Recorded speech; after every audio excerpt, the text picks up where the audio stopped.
And now, from the CFTK-TV studios, this is Open Connection with your host, Robert Pictou.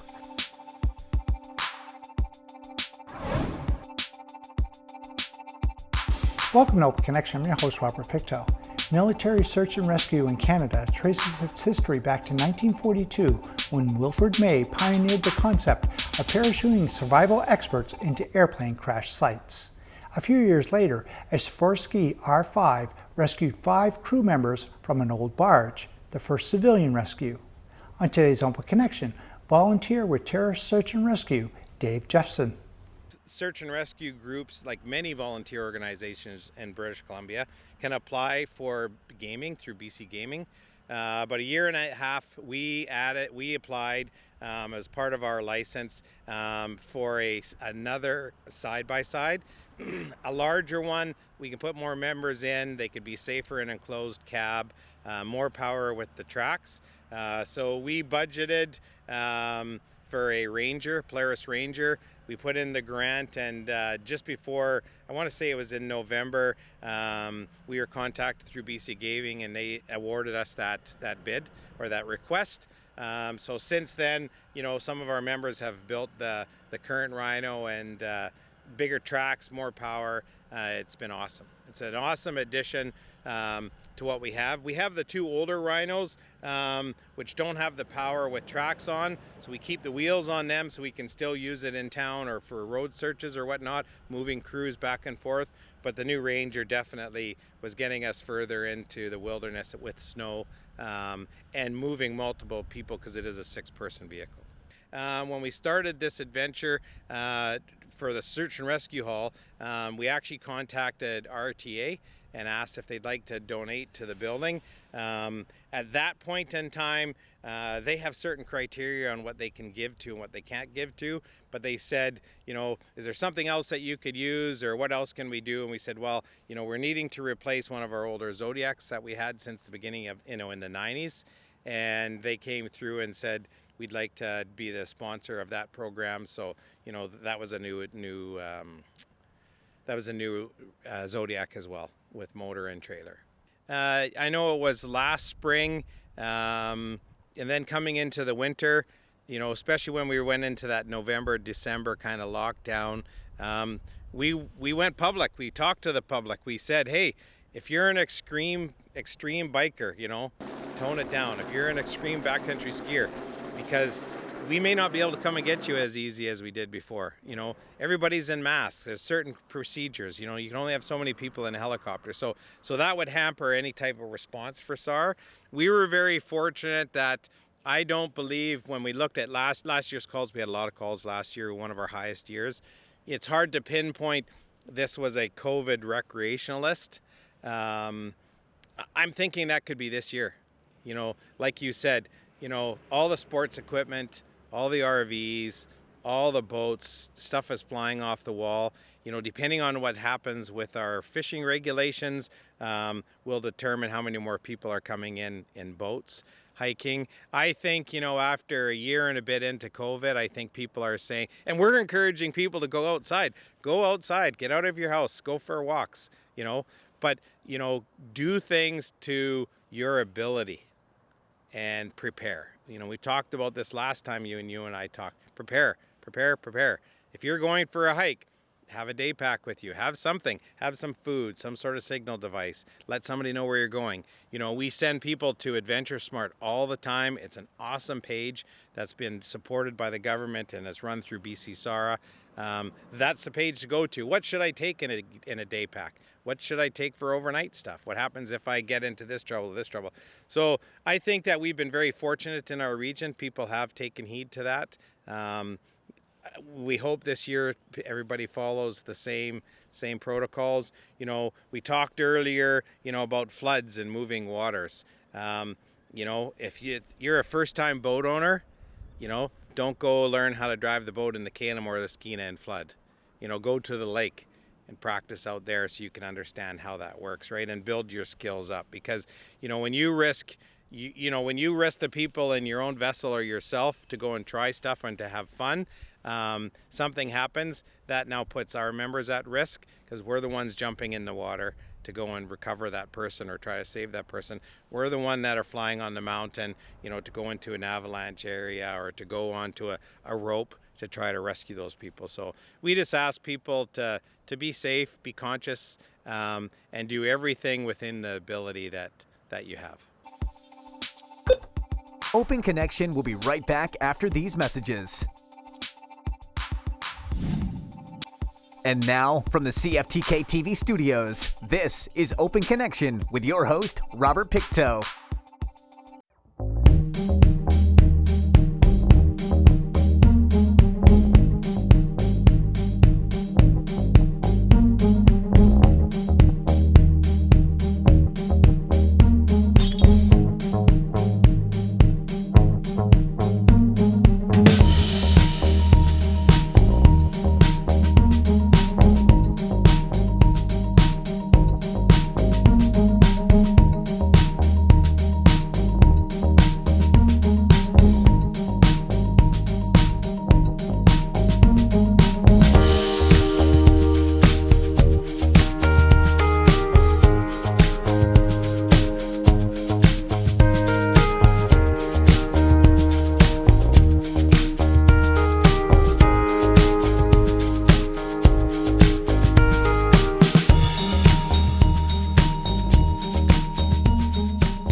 Thank you for staying with us. In Canada, search and rescue is a shared responsibility.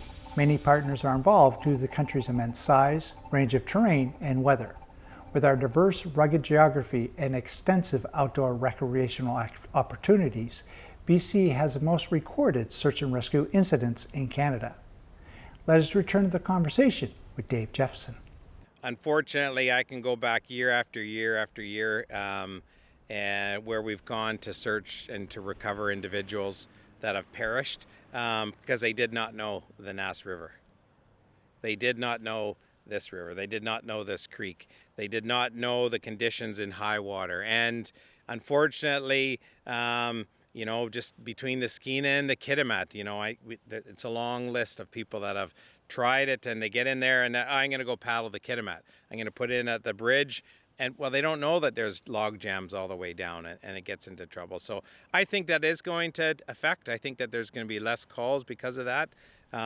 Obviously, we have travel restrictions, through the long weekend. Does that mean less people from out of town are going to be coming? Potentially. Or does it mean more people from our region are going to come here? So now we know we just extended our region and joined two health, Northern Health and the interior. So anybody in the interior could say, hey, you know what, I can't go to my normal place. We've never seen Terrace, we've never seen Kitimat, never seen Prince Rupert. Let's drive up there and let's bring our boat. We boat on lakes all the time. There's no difference between driving a boat on a lake and the river. Let's go camp out there. So it's going to be a bit of a balance. We're hoping people follow the rules and do what they're told and just be safe. We would have to cross that bridge when it comes. I think part of the rules of essential services, we fall under essential services. So, it's crazy. If a nurse has COVID and they're short-staffed, she has to go to work. She just has to wear proper precautions. If a fireman has COVID and there's a large fire and he can't be at home, he may have to go to work. So there's people that are working. It's about precautions, following the different procedures. If a search and rescue member got COVID, ultimately right off the bat with the rules, who was part of that party, who was that part of that response, and if we deem that person was potentially had contact with that person, then like everything else, that person gets to go home and quarantine for 14 days. So it's a tough one. Obviously, we follow our direction from the government as volunteers for search and rescue. BC SARA sends out regularly COVID rules. You can see in the background, we have a sign. As soon as you come into our hall here, you have to take your temperature, you have to sign in, you have to read a whole bunch of questions. The place has to be washed down afterwards. So it's a major issue, and we have to be conscious of that, because it may not even be it could be ourselves, or it could be another subject. You look at, we get into a helicopter with the pilot. Now that pilot has 4 or 5 new people that aren't in his bubble, right? So we need to dress appropriately. We need to follow the rules, not only to protect ourselves, but also to protect that pilot, or the ambulance crew that we may work with, or the fire department that we may work with. So, I think for emergency services, I think that they do have it dialed in as far as the different precautions. Ultimately, at the end of the day, the government would say you're volunteers, so you can stay at home. You don't have to go out. But reality is, can you imagine, a bunch of bad calls that we're having in the Terrace area, and no search and rescue members showed up because, somebody said you're not allowed to go because you may get COVID? That doesn't work. Yeah, you take the precautions, you be as safe as you can. But reality is we're providing a vital service to enhance and support our local RCMP, the coroner service, our BC ambulance, and our fire crews. So search and rescue members have to be on standby, and they have to be able to respond. Open Connection will be right back after these messages. And now, from the CFTK-TV studios, this is Open Connection with your host, Robert Pictou.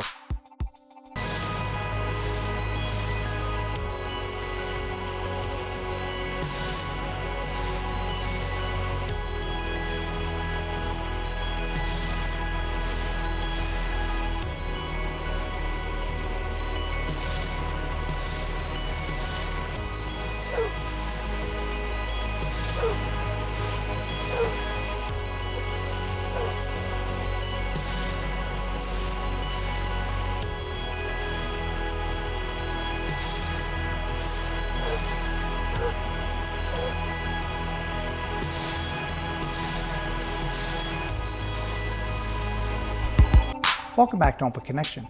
COVID-19 has no borders. All first responders are at risk of catching this disease both on and off duty. Should this trend continue, it will negatively impact the workplace and health of firefighters if infected. In April of this year, the Public Health Office initiated a program to allow first responders to book their appointments. Let us return to the conversation with Dave Jeffson. According to the policy that was laid out by Ministry of Health, I believe firefighters were potentially sometime at the end of June. Obviously, we feel that was obviously unacceptable. Through local resources and through local support, being, whether it be Kitimat, Terrace, or Prince Rupert, we were fortunate. I know the fire department, Terrace Fire Department and Prince Rupert Fire Department were the first 2 fire departments in all of BC. There's a big group of fire chiefs in the Lower Mainland that are really fighting to get their members the COVID shot. So we feel fortunate. Obviously, there was some outbreaks out here in the north. We went on to a list. Nobody phoned us and said, okay, Terrace Fire Department, you guys are up. But what was able to happen is every day there's so many needles that are drawn. And then if there's extras, they're trying to pick on different designated groups. So, for example, the teachers was a group that, okay, they're being identified to get the shots, and there was 6 shots left over. Who could be here in 10 minutes? And that's really how the fire department, search and rescue was part of that. I got a text a couple weeks ago saying, one of the other regional search and rescue groups, all their members got vaccinated. And so our members were like, hey, do you know anything about this? How come we weren't? I said, well, search and rescue members aren't on any list to get vaccinated. So I made a couple calls, double checked with our local office, and said, we have a whole bunch of search and rescue members. If they're not already teachers, or if they're not in the profession where they've already got a shot, if there's any way that we can get them with extra shots, please consider us. And, we were very fortunate again that I want to say we probably have 98% of all of our search and rescue members have got the first shot. And whether it be because they volunteered for search and rescue, or they were a teacher, or they're in the health system, or they're in another designated profession that enabled them to get the shot. I think reality is we're in this pandemic and we're in it together no matter what. you could be vaccinated, you could still get COVID. You could be vaccinated, you could still be a spreader. So just because a person's vaccinated doesn't mean that we let down our guard or we change our procedures. You're vaccinated, you're still wearing a mask. You're still following the different rules that that company has or that business has. You're still watching your bubble. You're still not sitting beside strangers for more than 20 minutes, because that's where people are getting COVID. So it's just a matter of, taking precautions, and we're living with COVID for another year or two. So reality is we're not getting rid of the masks. So if people all of a sudden start taking off the masks and not following any rules, then we're going to have another wave. We're going to have another problem, right? So vaccination is a start. I believe that testing, there's a lot of companies that are coming out with testing, is our next answer. If I could go to your office and say, okay, every Monday morning or twice a week, everybody's going to take a test, we can eliminate anybody coming to our work that could be potentially carrying the COVID bug, right? So it's a tough one. The other question, is it right? Should it have been done differently? I don't know. Everybody's important, obviously, in society. So, to pick one profession or to pick one demographic over the other, I think is very difficult. Early on, we can never say enough good things for Dr. Bonnie. It kind of just, gets my skin boiling all the time when, the naysayers are out there. It's unfortunate there is a lot of people, and, the science and the doctors and the system are there to keep us safe. So that's the most important thing. So early on, it was try to protect the elderly. In our region, it was try to go to the native bands and to help them as much as possible. So, but just because you get COVID doesn't mean you can come to Terrace, or I could go to the hospital and I could go shop and not follow any rules. So it's a tough one. How do you pick who gets it? I know the government's doing the best they can. I know that all the different health regions are doing the best they can. They're doling out the shots, daily throughout the places. I understand if you're over 40, you can go to Shoppers, and get a shot. It's out there. The more people that gets vaccinated, it does lower the risk, but it doesn't take the risk away. Open Connection will be right back after these messages. And now, from the CFTK-TV studios, this is Open Connection with your host, Robert Pictou. 2.5 million people that are right next door to a very large mountain range. Really a recipe for disaster. Hiker has been missing for 5 nights now. Can you hear us? 2 children lost, 1/6, 1/7. North Shore Rescue! A live burial from an avalanche. North Shore Rescue is the busiest volunteer search and rescue organization in Canada. To think that, you're looking up and that's Barry. I had to get used to this being part of our lives. Happy Thanksgiving, guys. He has to be moved right now. Found this jacket. Plenty of people go back there and they're never found again. It's frustrating to us that we haven't found somebody. We're meant to find people. The idea of returning people's loved ones, better feeling in the world. A typical SAR call-out originates with a missing person being reported to the local police force. The police can opt to use the resources of a SAR group if they decide it is necessary. A team responds with tools and techniques depending on the circumstances. In this final segment of Open Connection, Dave Jefferson shares why training is so important. Sure. So today, what Terrace Search and Rescue was doing, we have multiple teams and multiple members who have lots of different skills and disciplines. Today, the goal was to recertify 4 of our CDFL rescuers. Basically, that's Class D fixed line, where we're flying underneath a helicopter like you see on the video. Ultimately, we need to train every 6 months to keep our certification up. What worked really good for us today was the rest of our search and rescue group. We had a rope team on the mountain as well as our 2021 GSAR team. So they were able to do rope skills, trail packing, packaging the subject, and getting them prepared for when a rescuer would fly in and how that would look like. So, you know, from a training perspective, a lot of ticks in the boxes today. For example, the CDFL crew, you know, everybody has to fly, you know, with a rescuer, everybody has to fly with a subject, everybody has to fly with the Bowman bag, that's the big red stretcher bag you see in the video, as well as in the video you see the individual behind the pilot. We call that a spotter, and he's watching to make sure that there's no obstacles for lines, trees, and then in the event that there was a problem and we had to let go of the rescuer, that person in the back has the means to help work with the pilot in the event of emergency. We're always learning no matter what. So nobody in our organization knows everything. Every time we train with a different person, a different subject. So we're always finding something that we can improve on. You know, a lot of times we blame a lot of stuff on our communication. You know, how do we improve that? But today, communication seemed to be excellent. You know, it's a lot of gear. You can imagine, you know, there's harnesses for multiple flights like we had today. You're doing hot checks, you know, or basically hot switches with people in the screamer suit. So when you see the person flying beside a rescuer in a blue bag or a blue diaper, we call that the screamer suit. So that's hooking that person up, and everything's safety. Before that subject takes off or before the rescuer takes off, you're checking everything. Somebody else is checking to make sure it's good. So it's always to hone the skills. And yeah, I would say that we're always learning, and you always pick something different up that, you know, you didn't cover last class, or somebody else had a good idea, or somebody else could add something positive. Lifting off is awesome. Landing's awesome. Screaming down the air or the road, yeah, it makes your brain start thinking, what the hell am I doing? It's awesome. It's, you know, I feel like I'm 20 years old every single time we do it.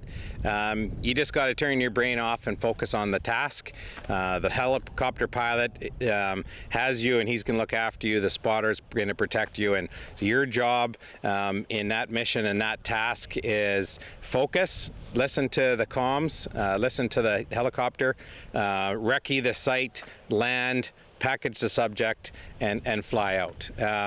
You know, and you've seen it in the news. You know, we've had 2 or 3 phenomenal rescues by this team, rescuing subjects off the side of mountains, and you know, it's because we practice all the time, and we have awesome members.